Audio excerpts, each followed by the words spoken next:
नमस्कार दोस्तों। आज का हमारा टॉपिक जो कि पटवार और ग्राम सेवक अधिकारी और चतुर्थ श्रेणी तीनों में हमारे हिंदी विषय हैं। तो हम हिंदी में आज संधि का टॉपिक लेंगे। बिना समय लगाए आज का पहला क्वेश्चन देखते हैं। फर्स्ट क्वेश्चन, निम्नलिखित में से सौ शब्द में संधि है।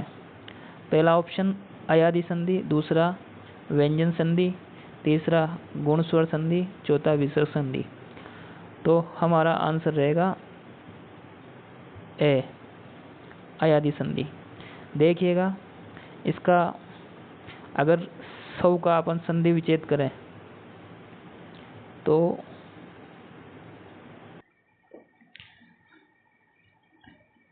सौ और धन ए, इसका 100 धन ए मिलकर इसका आई निकलेगा, औ निकलेगा और इससे बन जाएगा हमारा 100। दूसरा क्वेश्चन, रति रंस शब्द का सही संधि विच्छेद है। पहला ऑप्शन रत विसर्ग धन अंश, रति विसर्ग धन अंश, रत धन अंश और रति धन अंश।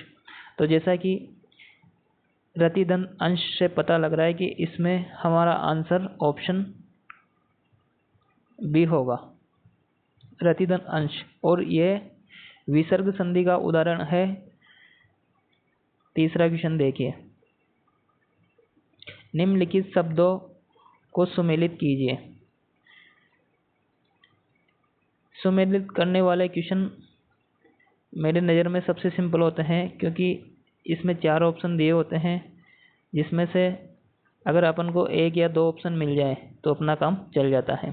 पहला ऑप्शन गीतांजलि, तो इसका विच्छेद करेंगे तो गीत धन अंजलि, और इसमें दीर्घ हो जाएगा। तो पहले में 3 और अंकेक्षण में अंक धन ईषण, इसमें हमारा गुण हो जाएगा। और महोजस्वी महाधन ओजस्वी, इसमें हमारा दीर्घ हो जाएगा। और देवेंग, इसमें यण संधि हो जाएगी। इस प्रकार से हमारा बी ऑप्शन सही होगा। नेक्स्ट क्वेश्चन देखते हैं, निम्नलिखित में से कौन सा शब्द यण स्वर संधि का उदाहरण है। पहला ऑप्शन व्यूह, दूसरा रमेश, तीसरा स्वाधीन और चौथा स्वावलंबन। तो हमारा यण संधि, यण स्वर संधि, यण स्वर संधि में य व र ल जहाँ पर भी आ जाते हैं वहाँ यण स्वर संधि होती है। पहला ऑप्शन हमारा राइट होगा, क्योंकि अगर अपन देखें तो व्यूह, इसमें वी धन ऊह, इस प्रकार से हमारा पहला ऑप्शन सही होगा। पांचवा क्वेश्चन, निम्नलिखित में से केसवारी शब्द में संधि है। पहला ऑप्शन गुण स्वर संधि, दूसरा दीर्घ स्वर संधि, तीसरा वृद्धि स्वर संधि और चौथा है अयादि स्वर संधि। तो इसमें हमारा सही आंसर दीर्घ स्वर संधि होगा। अब इसका एक्सप्लेनेशन देखते हैं, केसवारी और इसमें कैसे दीर्घ होगा। तो केस वारी, इसमें केशव धन अरि, अरि यानी शत्रु, अर्थात केशव का शत्रु, और ए मिलके आ हो जाएगा। इस प्रकार से हमारा इसमें दूसरा ऑप्शन सही होगा। छठा क्वेश्चन देखते हैं। निम्नलिखित संधि की दृष्टि से कौन सा विकल्प अन्य 3 विकल्पों में से भिन्न है? तो दोस्तों इसमें 4 ऑप्शन दिए गए हैं जिसमें से अपन को भिन्न छांटना है, अर्थात इनमें से 3 ऑप्शन में कोई एक संधि होगी और चौथे में अलग होगी, तो उस अलग को देखना। पहले का अपन अगर संधि विच्छेद करें तो शुभ धन इच्छा, अर्थात इसमें ए और ई मिलकर ए हो रहा है, तो इसमें गुण संधि है।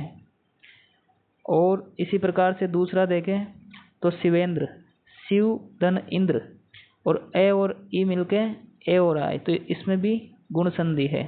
और तीसरा ऑप्शन देखें तो शिव धन आले, इसमें वृद्धि संधि हो रही है, इसमें दीर्घ संधि हो रही है, सॉरी, ए और आ मिलकर आ हो रहा है।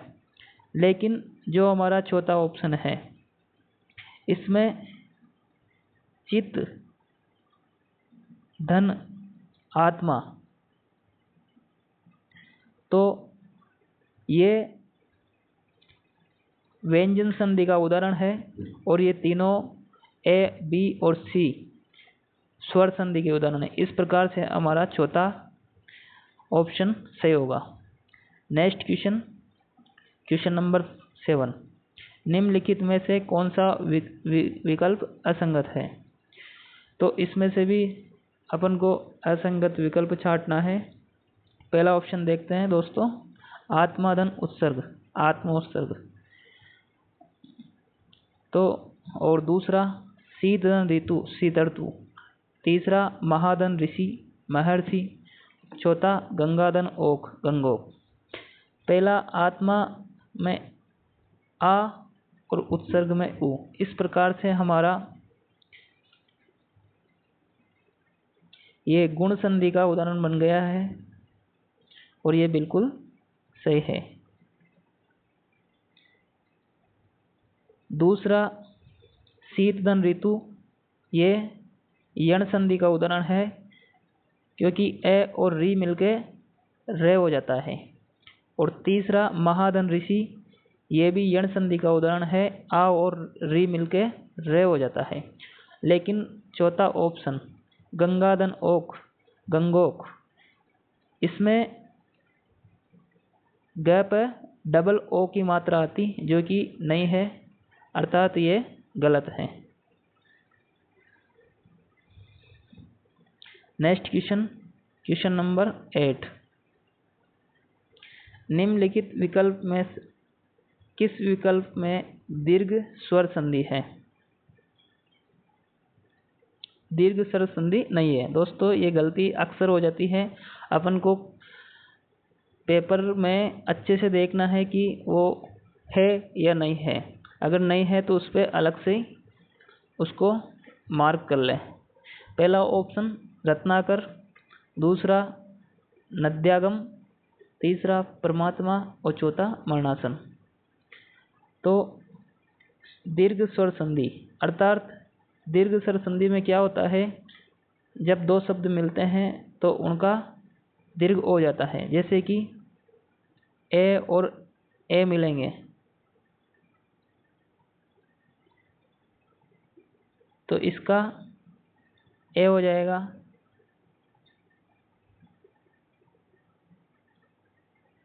दोस्तों देखिए, दीर्घ स्वर संधि में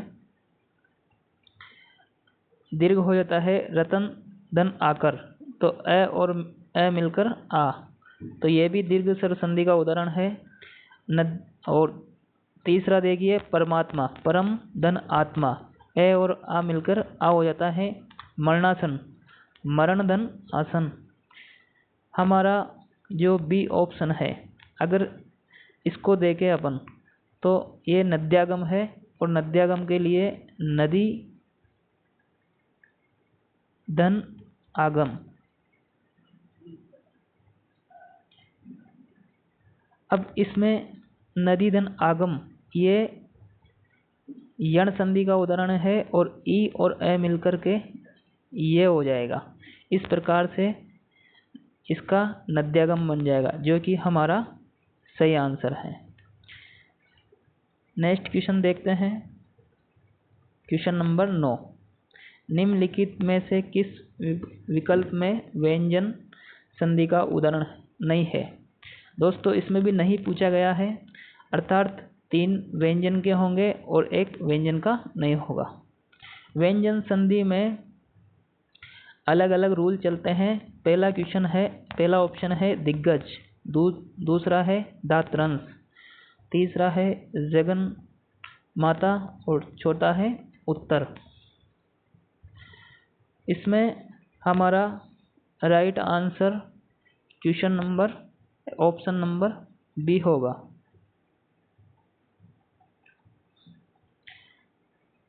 इसको अगर विस्तार से देखें तो दिग्गज, दिक धन गज, ये वर्णमाला का पहला अक्षर तीसरे अक्षर में बदल जाएगा, अर्थात ये व्यंजन संधि का उदाहरण है। ऑप्शन नंबर सी को देखें तो जगत धन माता, जगत धन माता, ये भी व्यंजन संधि का उदाहरण है। और ऑप्शन डी को देखें तो उत धन तर, और इसमें रे का आगमन हो जाएगा, ये भी हमारा व्यंजन संधि का उदाहरण। लेकिन जो हमारा ऑप्शन नंबर बी है वो दीर्घ स्वर संधि का उदाहरण है। इसमें इसका अगर अपन विच्छेद करेंगे तो धात्री धन अंश होगा। इस प्रकार से हमारा बी ऑप्शन सही होगा। नेक्स्ट क्वेश्चन नंबर 10, निम्नलिखित में से किस विकल्प में संधि विच्छेद अशुद्ध है। इसमें अशुद्ध देखना है। हमारा पहला ऑप्शन सुधन क्षमा सुषमा, बी ऑप्शन निधन सिद्ध निषिद्ध, सी ऑप्शन अभिधन सिक्त अभिषिक्त और डी ऑप्शन अनुधन संगी अनुसंगी। तो इसमें बी ये व्यंजन संधि का उदाहरण है। अभिधन सिक्त, इसमें भी से का से हो जाएगा, यह भी व्यंजन संधि का उदाहरण है। और अनुसंगी अनुधन संगी, इसमें भी से का से हो जाएगा, यह भी व्यंजन संधि का उदाहरण है। लेकिन हमारा विकल्प नंबर पहला ये बिल्कुल इस आंसर का सही है और ये अशुद्ध है। इसमें उ की मात्रा जो कि बड़ी दी गई है, लेकिन इसमें उ की मात्रा छोटी है, तो यहाँ उ की मात्रा छोटी आती। इस प्रकार से हमारा विकल्प नंबर ए सही है। नेक्स्ट क्वेश्चन देखते हैं दोस्तों। कुछ क्वेश्चन और बचे हैं, जिसके बाद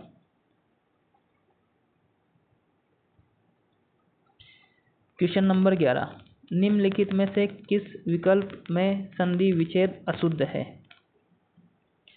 इसमें अशुद्ध पहचानना है। विकल्प नंबर ए औ धन छेद अवच्छेद, छत्र धन छाया छत्र छाया, वृक्ष धन छाया वृक्ष छाया, धन छादन आच्छादन। तो जैसा कि देखते ही पता लग रहा है, चारों विकल्प व्यंजन संधि के उदाहरण है।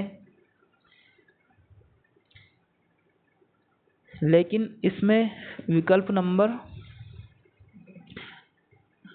जो बी है ये हमारा अशुद्ध संधि विच्छेद है।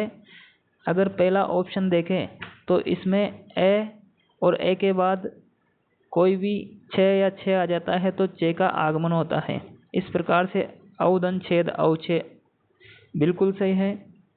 वृक्षदन छाया, वृक्ष छाया ये भी बिल्कुल है। आदन छादन तो आच्छादन ये भी बिल्कुल सही है। लेकिन जो हमारा छत्रदन छय है इसमें जो पीछे छाया है और यहाँ पे छय है, इस विकल्प में त्रुटि है।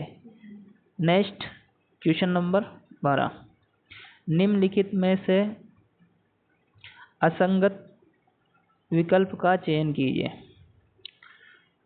विकल्प नंबर अ, साहित्योन्नति वृद्धि संधि, प्रत्याभूति यण संधि, सर छच्छी व्यंजन संधि, विधायिका अयादि संधि। इस प्रकार से इस क्वेश्चन में हमारा सही विकल्प नंबर ए होगा। इसमें ए में जो त्रुटि है उस त्रुटि को पहचानने का काम करेंगे। इसमें जो विकल्प नंबर बी है वो बिल्कुल यण संधि का उदाहरण है। इसमें प्रति धन आभूति और ये यण संधि का उदाहरण है। इसी प्रकार से विकल्प नंबर 3 सर और इसमें छची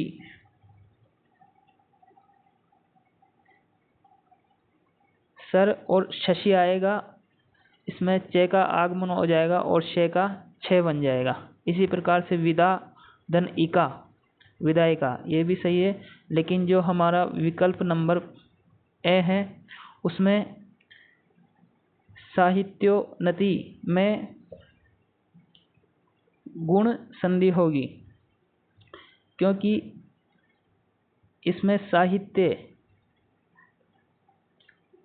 धन उन्नति है और ए और उ मिलकर के ओ हो जाता है। इस प्रकार से ये गुण स्वर संधि का उदाहरण है, जो कि हमारा राइट आंसर है। नेक्स्ट क्वेश्चन नंबर 13 देखते हैं। अत्युष्ण शब्द में संधि है। विकल्प नंबर ए अयादि स्वर संधि, विकल्प नंबर बी यण स्वर संधि, विकल्प सी वृद्धि स्वर संधि और विकल्प डी गुण स्वर संधि। तो इसमें हमारा राइट आंसर यण स्वर संधि होगा। इसका अतिशोषण का अगर अपन संधि विच्छेद करें तो इसका संधि विच्छेद अति धन उष्ण होगा, जो कि यण स्वर संधि का उदाहरण है। इसमें ई और उ मिलकर के ये बन जाएंगे और उ की मात्रा से इसमें उ की मात्रा जुड़ जाएगी। इस प्रकार से हमारा बी ऑप्शन सही है। नेक्स्ट क्वेश्चन, निम्नलिखित में से किस विकल्प में वृद्धि स्वर संधि का उदाहरण नहीं है? तो इसमें वृद्धि स्वर संधि का उदाहरण नहीं है ऐसा देखना है। वृद्धि स्वर संधि में ए और ए मिलकर बड़ा ए हो जाता है और ए और ओ मिलकर बड़ा ओ हो जाता है। पहला ऑप्शन सर्व दे, दूसरा रसेन इंद्रिय, तीसरा प्रियसी और चौथा महोत्सुक। जैसा कि पहला विकल्प सर्व सर्वदे धन ए, तो ये बिल्कुल वृद्धि स्वर संधि का उदाहरण है। तीसरा ऑप्शन प्रिय धन एसी, ए और ए मिलकर बड़ा है हो रहा है। डी ऑप्शन महा धन उत्सुके महोत्सुके, ये भी बिल्कुल है, सही है। लेकिन जो हमारा बी ऑप्शन है इसमें रसन धन इंद्रिय, जो कि हमारा इसमें डबल मात्रा आती रसनेन्द्रिय होता, जो कि बिल्कुल इसका सही आंसर है। अगर इसमें हम डायरेक्ट याद रखना चाहें तो अधिकतर प्राय वृद्धि स्वर संधि में हमें 2 मात्रा देखने को मिल जाएगी, जो कि ऑप्शन ए में भी 2 है, बी में भी 2 है और डी में भी 2 है, लेकिन विकल्प नंबर बी में 1 मात्रा है। इस प्रकार से हमारा सही आंसर बी है। नेक्स्ट क्वेश्चन नंबर 15, भा विसर्ग धन कर का संधि रूप होगा। तो ऑप्शन नंबर ए भास्कर, विकल्प नंबर बी भाकर, विकल्प नंबर सी भास्कर और विकल्प नंबर डी भास्कर। इसमें एक में श और श और एक में किसी भी प्रकार का श नहीं। इसमें हमारा विकल्प नंबर सी बिल्कुल सही होगा। दोस्तों, आज की हमारी क्लास कैसी लगी कमेंट करके बताएं, और अगर आगे भी हमारे से एक्सप्लेन देखना चाहते हैं तो हमको आप कमेंट में सजेशन कर सकते हैं। धन्यवाद। जय हिंद।